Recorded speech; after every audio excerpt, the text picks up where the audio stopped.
and welcome to Unwarranted Music Opinions, the show with the widest theme song around.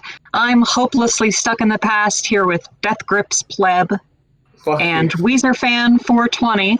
That's fucking And offensive. How dare you? today is another regular episode where we get to talk about whichever albums we chose. I decided to choose an album from one of my favorite bands, fairly well known if you are a music nerd. It's the 1984 release Treasure by Cocteau Twins. Cocteau Twins is a group from the UK that was on label 4AD back in its heyday and really helped to establish the dreamy, otherworldly sort of vibe. They're one of the first dream pop groups and have influenced a great deal of music in that genre. They're sort of characterized by the very surreal and reverby production and Liz Fraser's vocals, which usually are some mix of gibberish and random words that she decided to pluck from dictionaries, giving it just this very otherworldly feel. I discovered Cocteau Twins back in 2016, I think, or maybe it was 2015, and they've stuck with me a lot since then. They're one of my most listened to bands. I just consistently listen to them all the time, and Liz Fraser has just basically become my of all time. I think the amount of emotion that she's able to convey with not really any words at all, just the sound of her voice is very powerful. And Treasure is definitely a favorite album of mine. It's not my favorite Cocteau Twins release, but I thought it would be a good one to start with because it's very exemplary of their sound and significant in terms of influence, being released in the mid-'80s. This album is awesome. June, the thing I gotta say most impressed me about this album was the vocals, for sure.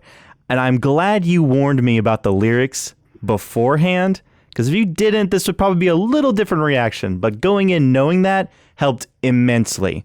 Like, it wasn't even an issue once I got into listening to the album. But these vocals are absolutely gorgeous, and they are the most memorable thing about the album. The thing that surprised me the most was that each track is very distinct and memorable. There's not a single forgettable track on here, and that's because of the vocals. Every single track, as soon as the vocals hit, I'm like, oh, I know this one, and then the next one, and the next one. Consistent throughout the whole record. It's a breeze. Like, I've never felt a 40-something minute record go by so fast, and I think that's due to just the well-done production and music. I love how 80s this sounds. It actually reminds me a little bit of The Walking in terms of etherealness, I think. I don't know if you agree with that, June. To some extent, there's a little bit of that in there. Mm-hmm. In the guitars, especially. Yeah, definitely.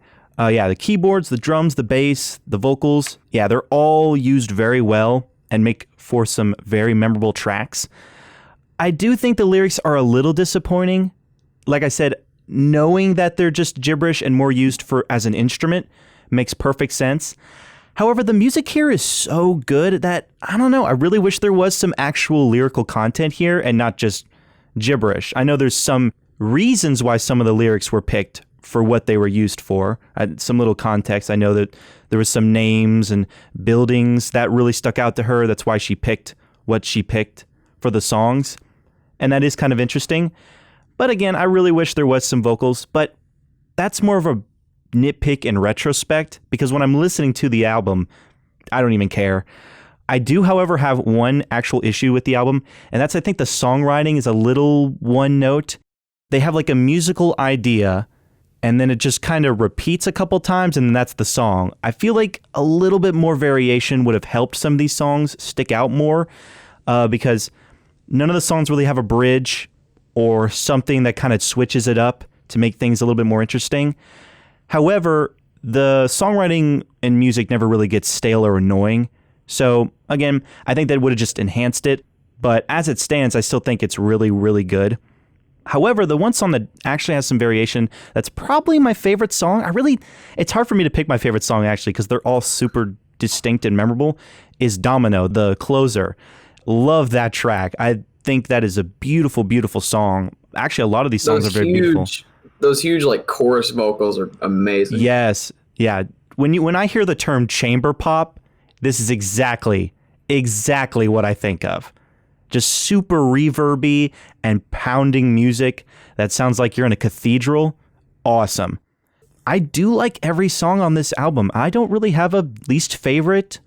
None of the songs really are weak. It's super consistent. Yeah, I was really surprised by this because on the first listen I was like, is this something I would really listen to again? Do I really like this? And yeah, more listens for sure. I really will come back to this and enjoy it. I think it's just super consistent, super fun, really catchy and memorable. Again, I just wish the songwriting was a little bit more varied. I think that would have just enhanced it a little bit more. I don't know how their other albums are in terms of songwriting, if they get more crazy or less crazy. But as this one stands, I think what it's doing is very nice. I like the drum production a lot on this album too, and a lot of the drum patterns are distinct across a lot of the songs. I've never understood the otherworldly appeal of it. To me, it's definitely just a distinct vibe. Like it's it is dreamy, but I don't get otherworldly or even like ethereal. I've always just thought it was super dreamy. It occupies that dreamy space in a lot of different ways. A lot of the time, I would say most of the time on the album, it's pleasant. It's maybe kind of surreal and beautiful, but then sometimes it does take a darker direction too and has some more pummeling kind of features on the tracks. I'm not head over heels for this record or anything. I like this record, but I don't necessarily find myself attached to a lot of the songs. I think some of the songs are super great, and I think all of them are pretty good, but I don't find myself in love with it at any point or anything like that. I do think it is. I do get the appeal, but I just don't really connect to this one for one reason or another. And I don't even think it has to do anything with there being no lyrics. I think that's a good point, Chaz, that the songwriting is kind of one note across the record. There's not a lot of dynamic, like the tracks all kind of flow the same with a few exceptions. And that to me does kind of make the album, like, sometimes I'm hypnotized by it. Sometimes I'm tuning out. Like, it just depends. But, I don't ever hate the record when it's on. It's a tight album. I mean, it has this status for a reason because it's just, there's not a lot to complain about. There's not a lot I dislike. I just don't find myself totally connecting with it. But I do love, like, Evo, the first track here, with probably my favorite vocal melody on the whole record. I think Persephone brings a unique, like, that song brings a unique vibe after the first few too. And the second track, like more of a rock vibe almost. It's almost like a gothic rock song. There's a riff in there that's I don't know if it's bluesy necessarily, but it kind of has like, that kind of bluesy guitar tone a little bit. Or it's the closest thing I can think of anyway, because I don't know anything about goth rock. And Donimo, yeah, is probably my favorite track as well. Just the way it progresses, and they use the same production they've been using the whole time. They killed the ending here, but I think there's a lot to love about the album at just about every phase of it. Whether it's the first two tracks or Persephone or is it Aloysius that's near the end of the track list, or is that the second track? Aloysius, that's how you pronounce it. Track 7, yeah. So, there's a lot to like here. And even though I'm not necessarily flipping out over it, I just find it hard to find anything to say because it's kind of one of those classic records that kind of speaks for itself. It's been talked about, and I don't think I have anything new to say about it other than I, really enjoyed it. It's one of the better ones we listened to during this new era of the show, but I don't find myself super attached to it or anything like that. I think Liz Fraser's vocal performances are really good. I love the dreamy aesthetic on most of the songs here. I love the drum production and the drum patterns they pick. I like how each song does feel distinct despite the songwriting being one note. They picked such a winning formula that it's not a huge hindrance for the album. So not a whole lot different to say from Chaz. Just want to reinforce that it is a good record. There's a reason everyone will tell you to check it out because I think just about anyone could get something out of this record. What do you think, June, about our main complaint about the songwriting? I personally am so enamored with the atmosphere, the vocals, the production. I do find it otherworldly and ethereal to the point where even when a song is very simple, it still sort of transports you into this dream world that they've created. So I don't really mind that over much. To me, it's just part of the way that this album is constructed to just be so, again, to use the word ethereal. These more simple moments are just an atmosphere to get lost in.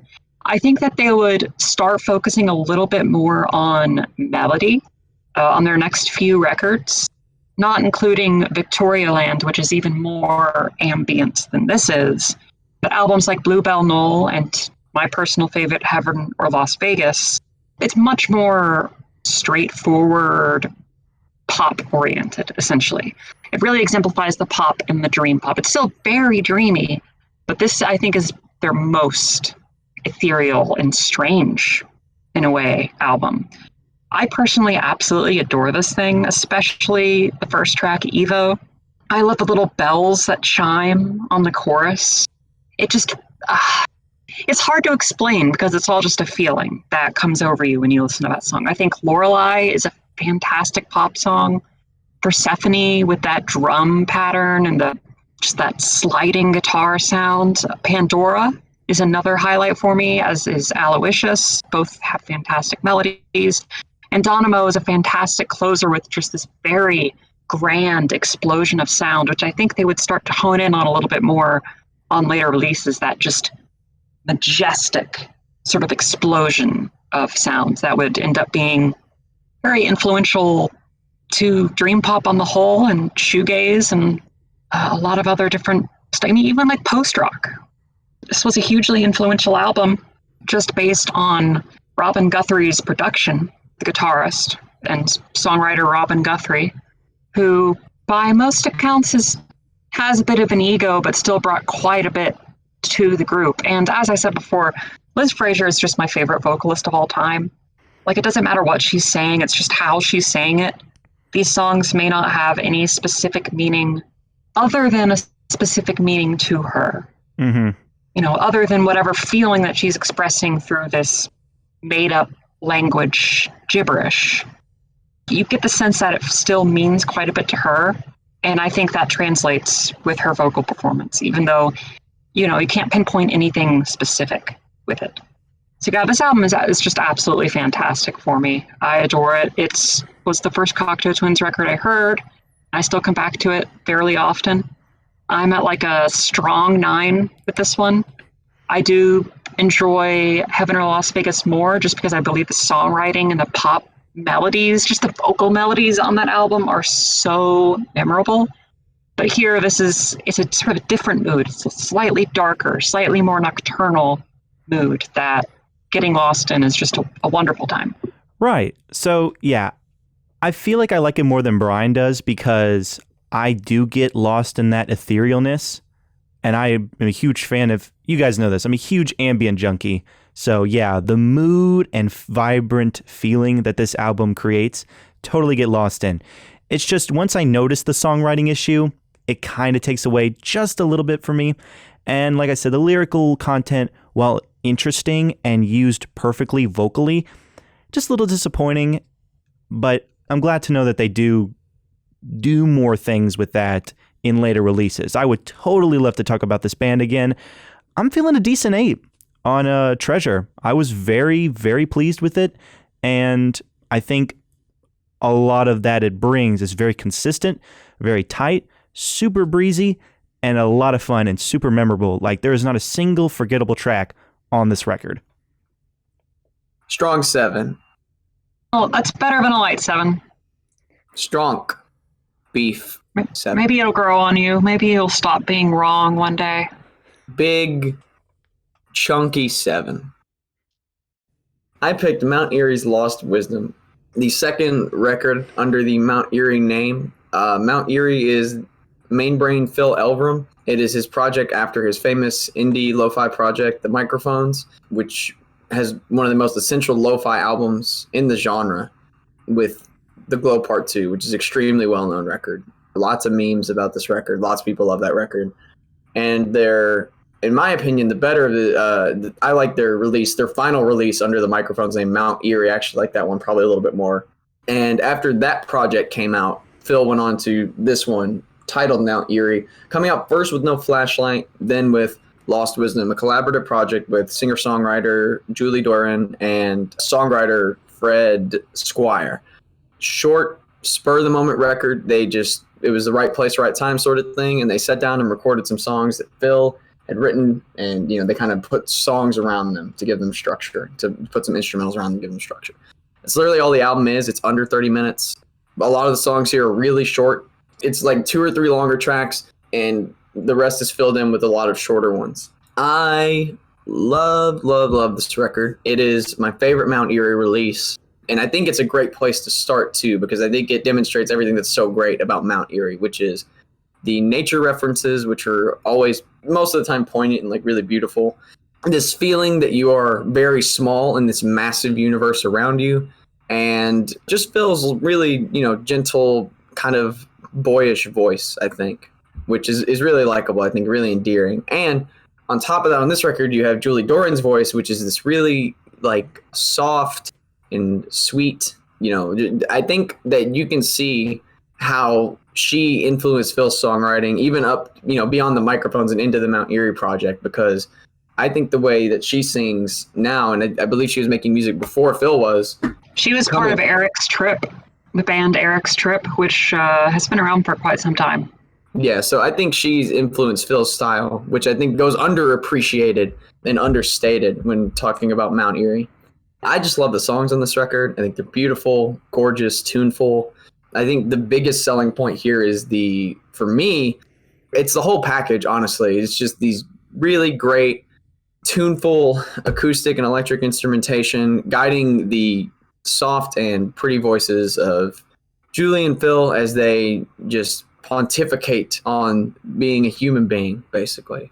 And, talking about various things that Phil would go on to cover in the rest of the Mount Eerie discography of your insignificance in this huge world around you, how the entire universe is just an uncaring backdrop for human life, and how it will, we admire it and love it, and then it feels nothing back. It's just this cold setting, basically. But it's not like that, but at the same time, it feels more melancholy than it does like, super dark. It just feels sort of melancholy, but still optimism in the record, too.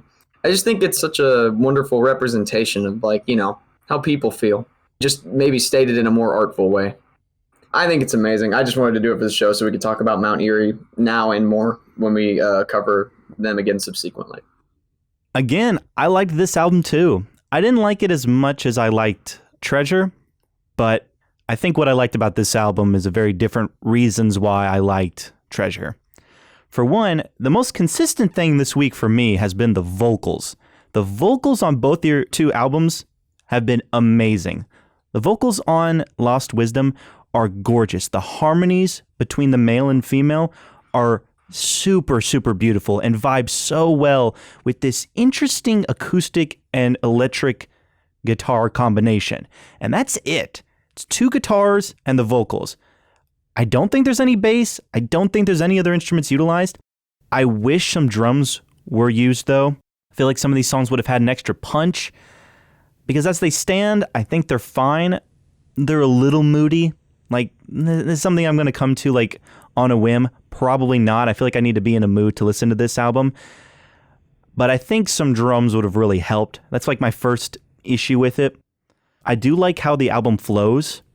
Brian, you mentioned that a lot of these were kind of spur of the moment, and it kind of shows, but interestingly enough, the album does have a flow to it. I feel like it has some form of structure, and whether that was purposeful or just an accident, I think it works out really well.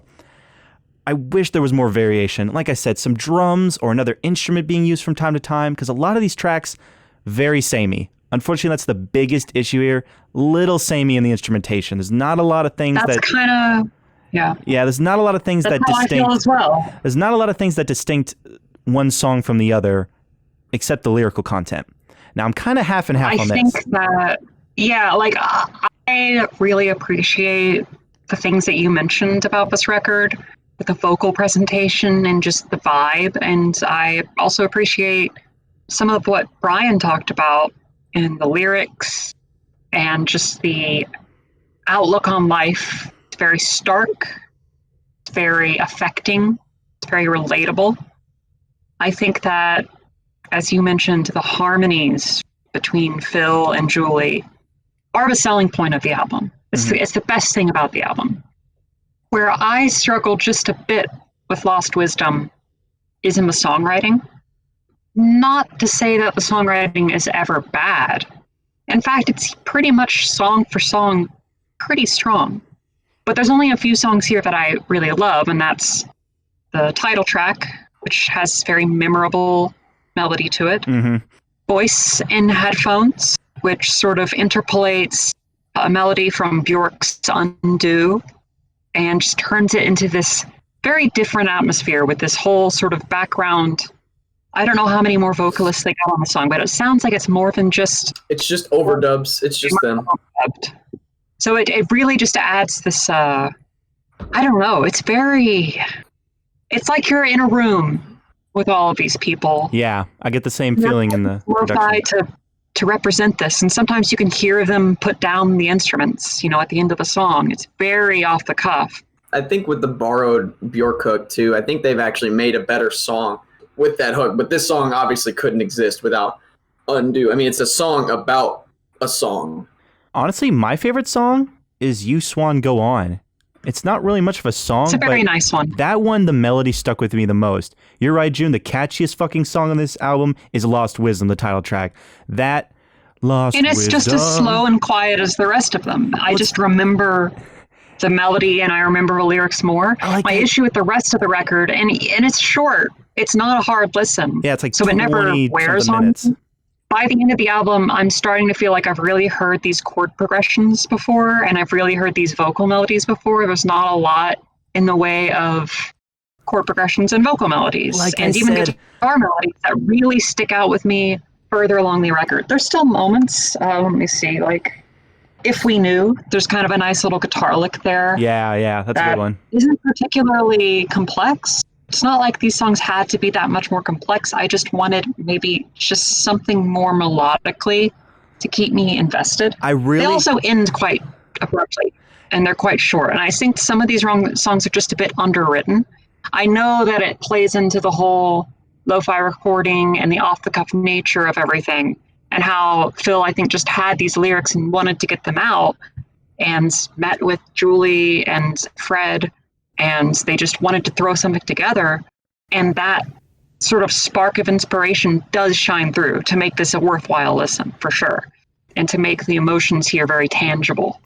However, I do think it also plays against the album in some way where I've heard this album 5 or 6 times total at this point, and I can only really remember a few lines, a few melodies. I can remember Voice in Headphones. I can remember the title track. I can remember, and I can't even remember the song it's from, but the what do I want with your life, or with you now that you're something. I can't remember the exact wording. The lyrics are really cool on this. The lyrics are they're straightforward and relatively simple, but very poetic and very poignant. Not very obtuse at all. I think Phil likes to keep it simple and just say what's on his mind, and he says that in a very, again, poetic way, with all the references to nature and how just living in this world affects your view of the world. This isn't going to be my favorite Phil Elverum release, and the issues that I have with it, I think also kind of exist throughout the rest of his discography for me personally. I think that sometimes I just want more from his songs. He has other records that are definitely bigger in sound and scope than this. Yeah. I just thought this would be a nice intro to... It's a nice, gentle... there's not a whole lot to pick apart. It's not this huge, ambitious undertaking or foray into another genre. It's just, this is to give you an idea, I think, of his songwriting, where he's coming from, his voice, how it sounds, no matter what he's going to do. I'm not sure which of his records we're going to do, but you'll see that this is just... I wanted to provide like a core sound. I was hoping it would go over a little better, and I do have some disagreements.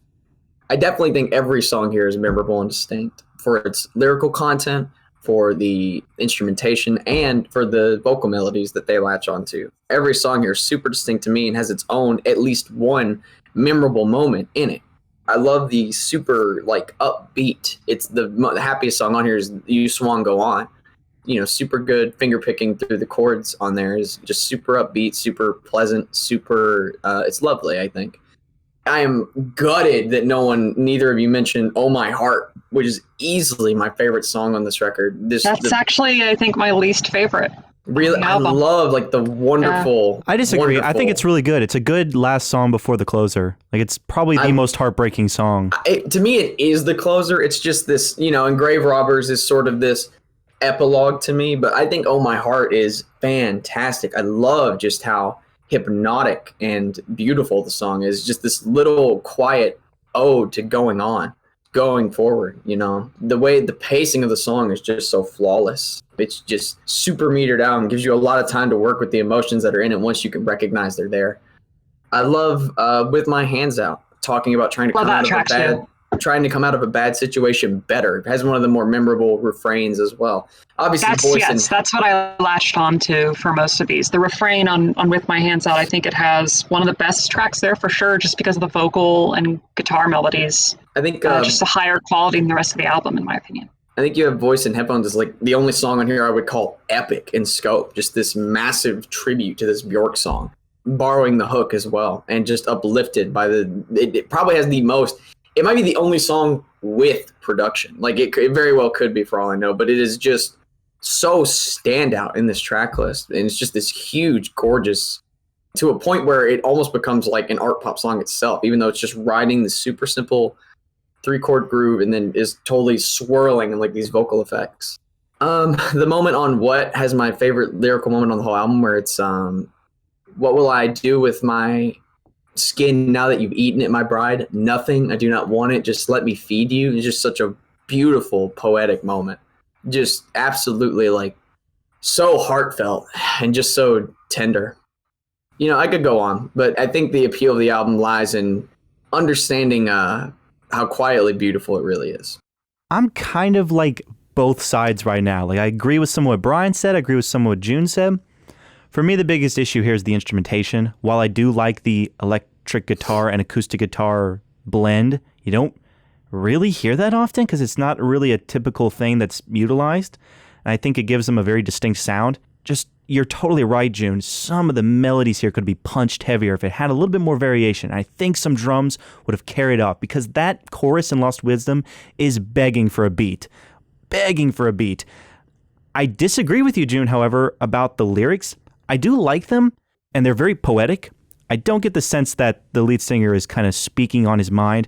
There is some crypticness that you kind of have to dissect here to figure out what is being sung here, because on surface level, it seems a little random, but that's more of just a nitpick for me. That's always been a nitpick for me. You guys know this by now. Like, I don't want to be spoon-fed. I don't mind having to, dissect lyrics because I love lyrical content. It's just sometimes it's hard to relate to it when I have to really think about what's being said. I don't know, Brian. I feel like a lot of the songs here have a memorable thing about them, and it's the vocal melodies. Instrumentation-wise, again, it just kind of blends. It's really hard to distinct one song from the other instrumentation-wise. The distincting factor is the vocals. And as we mentioned, that's what you come to this record for because they're amazing. The harmonies, how they blend with the music, perfect. It's the best thing about this album. Overall, decent 7. I really liked this. I think just some of those issues kind of bring it down for me because it's just like I want some more. You're totally right, June. I want more. I feel like what's here is amazing and it could be added onto to make it just perfect. But as it stands, I like it a lot. Decent 7. For me, this is an album that if it comes on, you're just going to get this sort of sense of peace around you, I think. And while it's not something I'm going to come back to all that often for individual songs, I'm certainly not going to complain if it's sort of put on in the background or something. And I do really like this album. I think it's a very strong effort, even though I don't personally love it, and I have some issues with it. So I'm going to go with like a light 7 for me personally. Oh, you fucking cretins. I tried to be kind. God damn you all to hell. It's fucking ridiculous. You don't get to know my rating. We're moving on. What's your rating? Come on. What's your goddamn rating? No, let's go. We're talking about St. Pepsi. What's your rating? I don't care. We're not moving on. We can't move on until Let me you guess. give your If rating. I can guess it, What's you'll say it. Okay, if you can guess it, I'll say it. Light to decent 9. I know what it is. Yeah, that's why June can't guess, and that's why we're moving on. It's a 10. Oh, Brian's 10. you really like this one, don't you? Yeah. I don't know if that came across in all the words I used or not. Jesus fucking Christ. Absolute brain dead people. The album I picked is the 2013 release by Saint Pepsi, Hit Vibes. Saint Pepsi is a musical project by, also known as Skylar Spence, who is actually Ryan DeRobertis, who is an electronic musician, singer, producer. Hit Vibes is his breakout album, I'd say. It's the one album by him that like a lot of people know that gets into music circles. He's one of the defining artists, in my opinion, for the genre that we know and love, vaporwave. However, he came after Macintosh Plus, so he's one of the people that brought it into the mainstream, I think, especially with this release. This is his 9th album under the Saint Pepsi name, so he's been making music for quite a while. He's also the pioneer of the genre that I really want to get into more after really listening to this, future funk, which this album helped pioneer. The way I describe future funk is like recontextualizing funk music, obviously, and giving it a more punchy production, focusing more on the treble nature rather than the bass. I think it's a really interesting concept, and it hits with this whole nostalgic vibe that the album is trying to get. There are some vaporwave elements in this album on a few tracks, but most of it is that future funk sound. It's only 30-something minutes. It's really fucking cool, really bouncy. The production is awesome, super danceable, and I think musically it brings a lot to the table that I really haven't heard before in a lot of music before or since. What'd you guys think? The best thing about the whole album is the production. Not because it's like flawless or anything. I actually think it's flawed. I actually think it's pretty flawed. I think it's super messy. And I don't think the mix is perfect. I think the mixing could use work because everything is just very loud and just super, basically the same volume. Like there's not a lot of dynamics going, like to me. I went to my ears on every track. Like everything is pretty much, you know, some of the tracks do kind of transition and change a little bit, but for the most part, they just sort of bridge loop, like just sort of kind of deal. So I love the production stuff because it reminds me of a like less refined Clarence Clarity in some ways. Just this super like bouncy and kind of strange and obviously vaporwave influenced sound. But this is, to me, I mean, I'm not very versed in vaporwave at all. I've only heard what we heard, but compared to Macintosh Plus, this thing is almost like a mirror opposite because Macintosh is very moody and kind of nocturnal in some ways, like this is upbeat. This is downright upbeat. Some of these songs are almost like house to me. And I like that about it. But I struggle to hear what's even vaporwave about it sometimes. There are only a few tracks here to me that read like vaporwave. The most vaporwave song is Together, for sure. That is like pure vaporwave.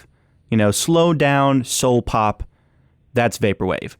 A lot of these tracks are way more funky than vaporwavy. And I'm sure it's sample heavy, and I just don't know these samples. Yeah, super whatever. Sample heavy. Every song is a sample recontextualized in a different way. I mean, it's cool. Don't get me wrong. It's pretty cool. But this is a problem maybe I'm noticing now that we've done another vaporwave record. Because Macintosh is sample heavy as well. But there's been sample heavy music around for a very long time. And to be fair, it's become much easier to sample. And I just don't think vaporwave has capitalize on the way things can be sampled now in a way that is ambitious or appealing to me. Because when I think of like Plunderphonics albums or sample heavy hip hop albums that have come out that I have heard, they are so ambitious. Like so many, there are either tons of samples used to create entire new songs or samples taken to completely flip the vibe of songs. And here vaporwave takes sometimes like one sample and just tries to recontextualize it. And to me, it becomes a very basic composition. And I'm just glad he was able to get a certain bounce to these tracks or a certain moodiness on a couple of the back half tracks and I like this album, but my main complaint is I just don't feel like this genre is super creative. Like that, I struggle to see what is so creative about it. Well, the thing about this is still one of the more pioneering albums of the genre. And it is one of the examples people go to when they say that vaporwave, oh, that's easy to make. You just grab one sample and slow it down. That's vaporwave. Obviously, when we listen to Macintosh Plus, that's not the case. There's a lot more going on in that album that meets the eye. I will say about this album, yes, it's only a couple of samples, but I think what he does to them... Yes. I do think what he does to them... I think the way they're manipulated is far more complex than people might be giving him credit for. There's only one sample on this record that I recognize. Is it the Toad? Is it the Toad? On the song Skylar Spence. Oh, nope. What about the Toad sample in Better? I just mean like song. Oh, okay. All right. Right? It's the song that he messes around with on Skylar Spence. And he takes some of the really catchy vocal moments, but the melody is completely changed. It's not that song, but slowed down. He really chops it up into little pieces and rearranges it. I agree, yeah. Puts on a lot of effects, and it turns it into its own composition that's very Daft Punk-esque, to bring back that house comparison. It's very dancey. And I also love hearing that city pop sample in Skylar Spence. Are you familiar with city pop, Chaz? I'm not, but it sounds kind of this internet. It's kind of this internet reborn sort of phenomenon where it's basically this genre in Japan in like the late 70s and 80s. It's like the Japanese version of yacht rock, essentially, or like synth funk. Okay. Very cheesy, very funky, very like glamorous, and it's like the sophisti-pop yacht rock. It's just like, think of like Christopher Cross, but Japanese artists doing it. And a lot of the style aesthetically and a lot of the artwork from those city pop releases kind of has made its way into vaporwave. And the thing about it is, Brian, you can see a lot of references. Think about it is, Brian, any genre is going to have a beginning and then will evolve as time goes on. A lot more vaporwave that has come out has done more ambitious stuff.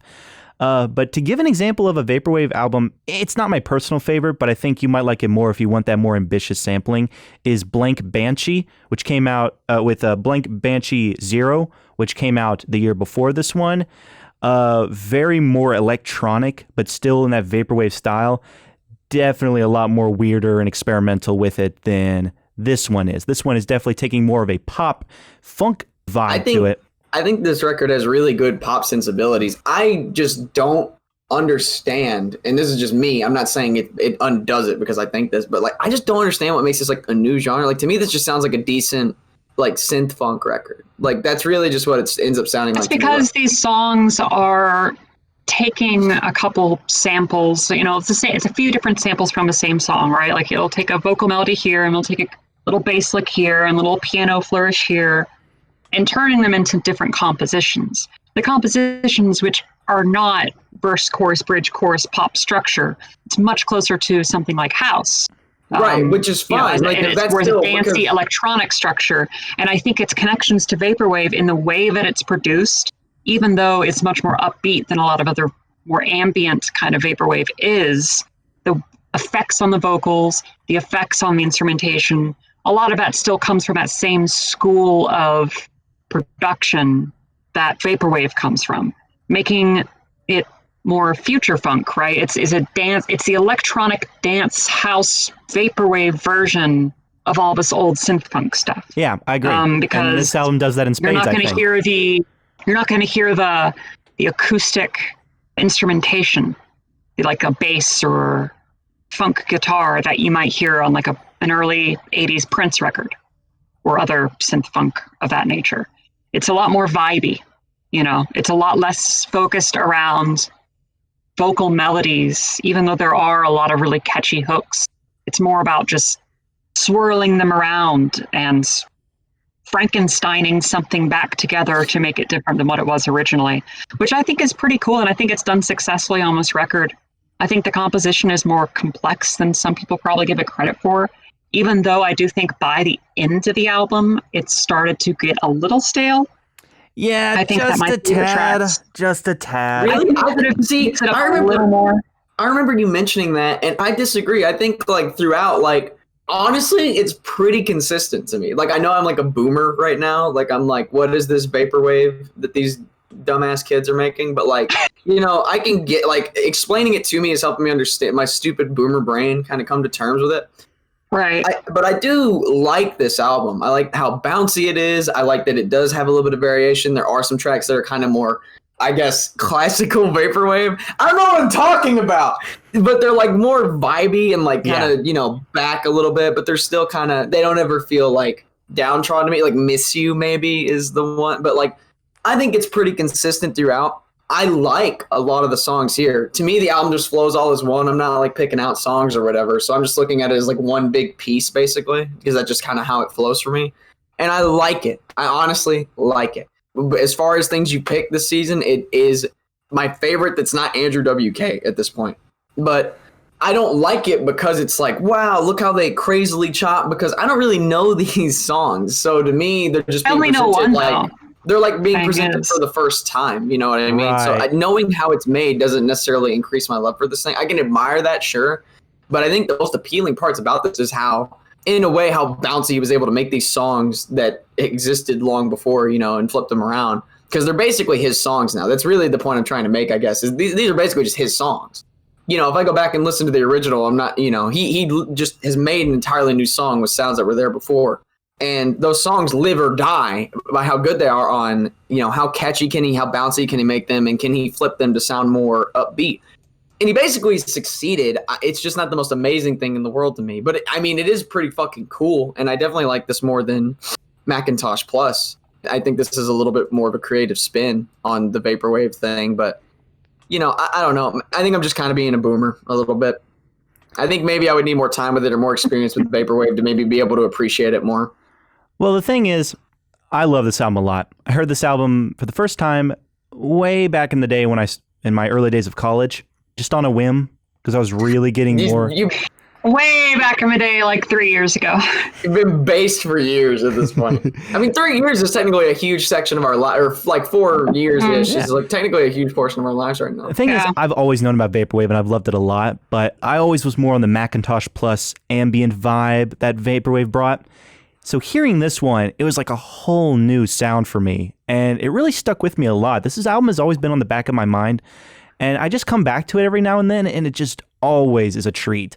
From start to finish, this album just punches and makes me want to get up and dance. It's so hard to listen to this album while sitting still. I have to dance when this comes on. It is super punchy. From hit vibes, Have Faith, Better, Cherry Pepsi. Dude. Strong start. I will say, there is not a better song than that fucking beat that kicks in on Hit Vibes for like 40 seconds or something. I know. That track played, I was like, this album's going to be amazing. Like, I thought it was awesome. Yeah. Because there's not a lot of house records. It's like there are, but it's like a singles genre. So to me, when I was getting house vibes from this thing pretty heavy first on, I was like, finally, I was like, been like dying for something that's not a Daft Punk record like to listen to in this, or just something, because there's not a lot of unanimity, I think, with that kind of thing. But it's more, there's more to it than that. But that first like big, it sounds like a Clarence Clarity song, honestly. Like it's that catchy and awesome to me. Like that part. I don't get an experimental vibe from it though. It never gets that good again. I don't get an art vibe from it though. This is so much more pop. No, I just get that. It's more of his like recent direction stuff where it's like only kind of weird. Like it's just weird adjacent sort of. Yeah. A lot of, I don't want to derail, but a lot of Clarence's stuff is veered away from the extremely weird elements of his song. Yeah. So then we get it's really sad. Then we get Together, which is a good cool down moment. It's the most vaporwave song on here. Just a old school soul pop song slowed down, and it's just very vibey. Super short. I love the piano. Yeah, it's so nice. Around Skylar Spence.